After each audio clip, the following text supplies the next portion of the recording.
Olá, sejam bem-vindos ao canal Engenharia de Software com ênfase UML. Eu sou o professor Juliano Guedes e eu já atuo na área de modelagem de software há vários anos. Eu tenho 4 livros publicados sobre o assunto e eu já ministrei diversas palestras e cursos técnicos sobre modelagem de software utilizando a linguagem UML. Na aula de hoje, eu vou dar continuidade ao tema de especificação de requisitos. Dessa vez, abordando ou continuando com o tema relacionado ao padrão de especificação de requisitos estabelecido pela I3E, dessa vez abordando a especificação das partes, a especificação de requisitos das partes interessadas. Então, vamos iniciar a nossa aula. Ah, Então, como eu falei, essa vai ser a segunda aula sobre o padrão internacional de especificação de requisitos da I3E, 29148, cuja última versão é a de 2018. E nós vamos abordar hoje a especificação de requisitos de partes interessadas. Na aula anterior, nós abordamos a especificação de requisitos de negócio, e agora nós vamos para o segundo nível de especificação de requisitos, que é um pouquinho mais detalhado.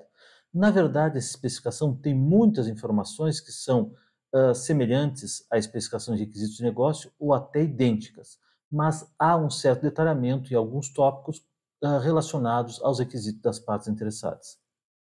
Então, vamos iniciar esse conteúdo. Então, com relação ao contexto de negócio, essa especificação ela contém muitas das informações que estão contidas na especificação de requisitos de negócio. Porém, eh, ela se diferencia por descrever como a organização irá utilizar o sistema de forma que ele possa contribuir para o negócio. É um nível de especificação um pouquinho mais detalhada, mais voltado para a visão das partes interessadas. Lembrando que parte interessada é toda pessoa que influenciará o desenvolvimento do sistema, será influenciada ou afetada por ele ou tem interesse em seu desenvolvimento. Então, aqui nós temos uma figura que foi retirada do padrão I3E 29148, que descreve os tópicos que estão contidos nessa especificação. Então, essa especificação ela contém um tópico de introdução, que contém o propósito da parte interessada, o escopo da parte interessada, a visão geral dessa especificação, definições, que contém o glossário de termos, que é comum a todas as especificações, conforme descrito na aula anterior, as partes interessadas, propriamente ditas, um item que contém as referências, ou seja, as referências a qualquer documento externo utilizado, que é comum a todas as especificações e também foi descrito na aula anterior, os requisitos de gerenciamento de negócio, que se dividem em ambiente de negócio, missão, metas e objetivos, modelo de negócio, ambiente de informação, os requisitos de sistema operacional, que contém o processo, aliás, os requisitos operacionais do sistema, perdão, que contém os processos do sistema, as políticas e regras operacionais do sistema, as restrições operacionais do sistema e os modos e estados operacionais do sistema. Também contém os requisitos de usuário e os conceitos de ciclo de vida detalhado do sistema proposto, contendo conceito operacional, cenários operacionais, conceitos de aquisição, conceitos de implantação, conceitos de suporte e conceitos de inativação do sistema. Também contém restrições de projeto e o apêndice contendo acrônimos e abreviações, que contém as siglas, acrônimos, abreviações utilizadas na especificação, a descrição delas. Esses últimos itens também são comuns a todas as especificações. É importante destacar, isso não foi falado na aula anterior, que nem todos esses itens são obrigatoriamente necessários. Alguns itens eles não precisam ser utilizados se o sistema não os suportar, não tiver necessidade deles. Também deve-se perceber, por exemplo, que na especificação de requisitos de negócio havia a suposição de conceitos de ciclo de vida, por exemplo. Então, havia suposições sobre o conceito operacional, suposições sobre cenários operacionais. Aqui, essas suposições já estão consolidadas. Bem, mas vamos falar desses itens, então. A introdução é comum a todas as especificações, ela basicamente define o conteúdo normativo da especificação de requisitos, considerando a visão considerando os requisitos das partes interessadas. Ah, com relação ao propósito da parte interessada, é idêntico ao propósito do negócio. Porém, pode-se adicionar, se isso for considerado necessário, o propósito de cada parte interessada com relação ao sistema. Caso contrário, ele é idêntico ao propósito da parte interessada e não precisa ser detalhado. Nós temos o escopo da parte interessada, que também é idêntico ao escopo do negócio. Todavia, se for considerado necessário, se for julgado necessário, pode-se adicionar o escopo, ou seja, os objetivos e interesses de cada parte interessada com relação ao sistema, e também quais recursos, quais funcionalidades ele terá acesso. Ela terá acesso à parte interessada. A visão geral estabelece as principais divisões internas e possíveis entidades externas do domínio do negócio em questão. Essas entidades externas podem ser fornecedores, podem ser clientes, pode ser governo, pode ser entidades associadas à empresa, como sindicatos, empresas parceiras, etc. Então, descreve as principais divisões internas da organização e as entidades externas do domínio do negócio que está sendo enfocado. E também estabelece como essas entidades estão interrelacionadas e se recomenda que isso seja descrito de forma diagramática. Então, por exemplo, pode-se utilizar, eventualmente, para representar as divisões internas, um diagrama de pacotes, por exemplo. Com relação ao tópico de partes interessadas, o nome já diz, as partes interessadas ou as categorias de partes interessadas são listadas e também descreve como elas estão relacionadas, como elas influenciam o desenvolvimento ou a operação do sistema, como elas influenciam ou como serão afetadas ou qual é o seu interesse no desenvolvimento ou operação do sistema. Com relação aos requisitos de gerenciamento de negócios, os itens ambiente de negócio, missão, metas e objetivos, modelo de negócio e ambiente de informação são totalmente idênticos à especificação de requisitos de negócio, então não é necessário explicar novamente. Com relação aos processos de sistema, esse item ele descreve como e em qual contexto o sistema irá suportar as atividades de negócio. Então, cada processo de sistema precisa ser nomeado e numerado de forma única para que possa ser identificado, e a descrição individual de cada processo de sistema precisa ser feita por meio de um diagrama que contém uma sequência de atividades. Então, isso pode ser feito, por exemplo, por meio de um diagrama de atividade UML, eventualmente, talvez por meio de um PPMN. E nós temos as políticas e regras operacionais do sistema, que estabelece como as políticas e regras operacionais de negócio serão provavelmente focadas nos requisitos funcionais descritos na especificação de requisitos de sistema e na especificação de requisitos de software, que ainda serão vistas, que são as duas especificações seguintes desse padrão, e que são muito mais detalhadas, possuem um nível de descrição bem mais baixo, bem mais detalhado. Lembrando que requisitos funcionais identificam as funcionalidades que o software deve suportar, os serviços, funções que ele deve oferecer a seus usuários.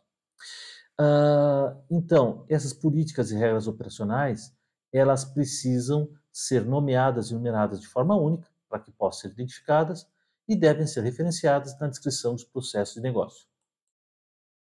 Restrições operacionais estabelecem possíveis condições do sistema e os requisitos funcionais que devem ser impostos ao sistema para a condução do processo de negócio. E essas condições elas podem resultar, por exemplo, em estabelecer um determinado requisito de desempenho na especificação de requisito de sistema, ou um requisito de confiabilidade, ou um requisito de escalabilidade, ou um requisito de segurança, ou um requisito de compatibilidade, ou um requisito de portabilidade, e assim vai. Modos e estados operacionais do sistema. Eventualmente, se houver mais de um modo e ou estado operacional, que seja necessário para suportar as operações do sistema, ele deve ser descrito. Como eu falei, nem todos os tópicos dessa especificação ou de todas as especificações do padrão I3E precisam ser abordados, isso depende do sistema em questão. Um outro tópico leva em consideração a qualidade operacional do sistema, que estabelece o nível de qualidade necessário para a operação do sistema, e isso envolve os requisitos de qualidade, que são requisitos não funcionais do tipo desempenho, compatibilidade, confiabilidade, segurança, manutenibilidade, portabilidade e outros.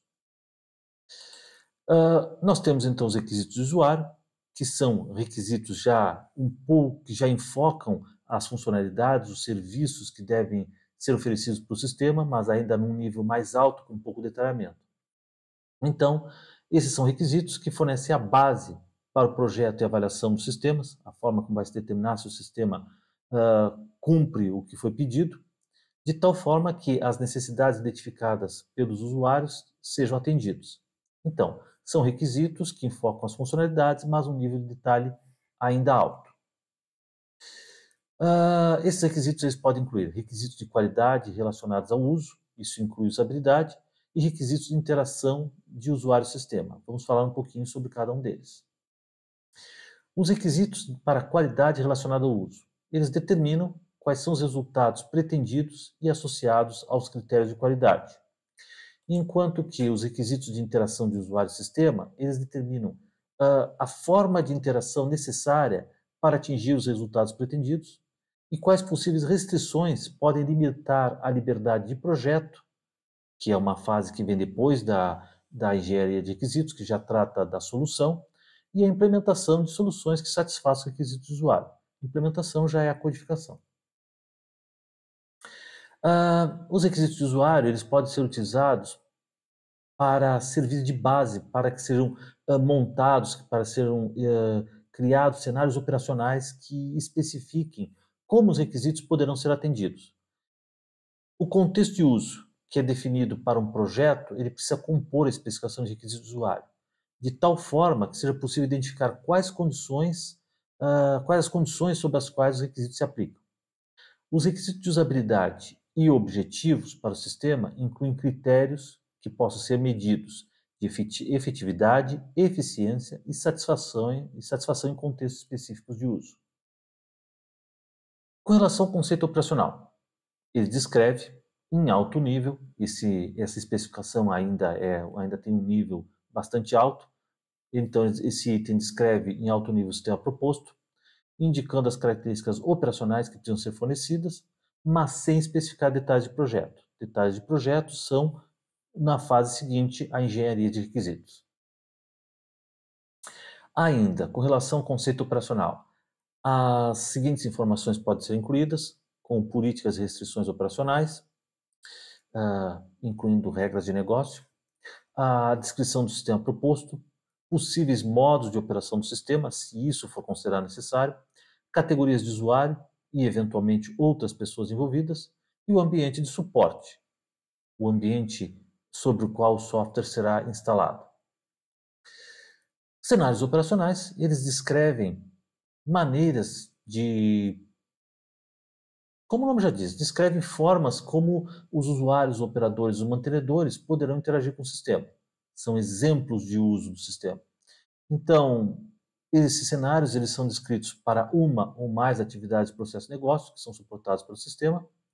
E cada cenário precisa ser nomeado e numerado de maneira única, para que nós possamos identificar cada cenário, e eles devem ser referenciados na descrição dos processos de negócio. Outros conceitos detalhados de sistemas propostos, então, esse item descreve o conteúdo detalhado dos conceitos para que o sistema ele possa ser adquirido, implantado, suportado e desativado. Também contém restrições de projeto, que essa seção ela descreverá possíveis restrições para que o projeto seja concluído dentro do orçamento e cronograma, se isso for considerado necessário. Na verdade, isso é uma informação que eu considero bastante útil.